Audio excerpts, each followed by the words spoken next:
Well, it's almost Halloween, and I'm still blessed enough to be picking tomatoes. I've canned aplenty. I even have a bunch in the freezer. So I'm gonna do something a little different with some of these. I think I'll make me some tomato basil chips. I'm gonna make 2 variations of this recipe. For this first one, I'm gonna add 450 grams of tomatoes. Skins and all, baby, skins and all. I don't want these chips to be tart, so I'm gonna add 1 tablespoon of stevia. For my seasonings, I'm gonna go with just a little sprinkle of each one of these, but I'm really gonna put some emphasis on the basil. I mean, after all, these are tomato basil chips. Low sugar pectin is what makes the magic happen, so I'm gonna add 4 grams. After you give it a good blend, do a little taste test. See if you like the flavor profile. If you don't, make the necessary adjustments now. Oh, I like that. I'm gonna use my fruit leather trays and slowly pour this mixture in. You want these trays pretty good and full because these tomatoes have so much water in them, they're really gonna cook down.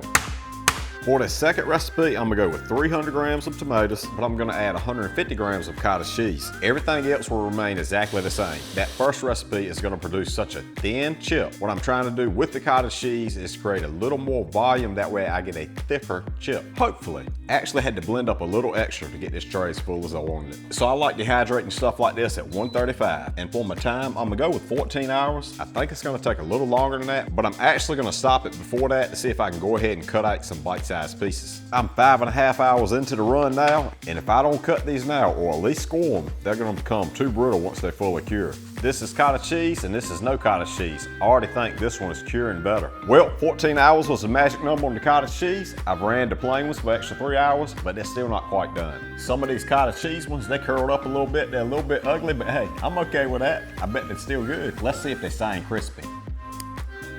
Oh yeah.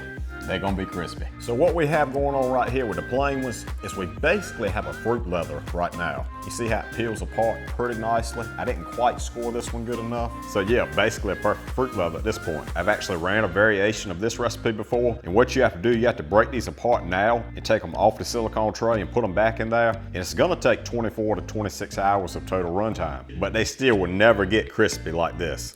It's hard to see, but the cottage cheese ones are slightly thicker. So awesome, we done great on the texture, but what about that flavor?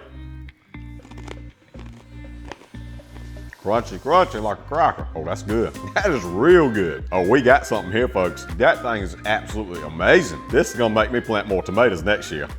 And we might as well try those leathery ones. Actually has a little bit more of a bitter flavor, believe it or not. It's still good, but the cottage cheese ones are definitely the winner. I store all of my treats like this in mason jars, but I believe for something like this, a desiccant is gonna be a must. And that's just gonna help guarantee they stay nice and crunchy, just the way I like them. So to me, this was a blowout, and the cottage cheese is the clear winner. I got the exact texture that I wanted, I got a thicker cracker, and an unbelievable flavor. Highly recommend giving these a try.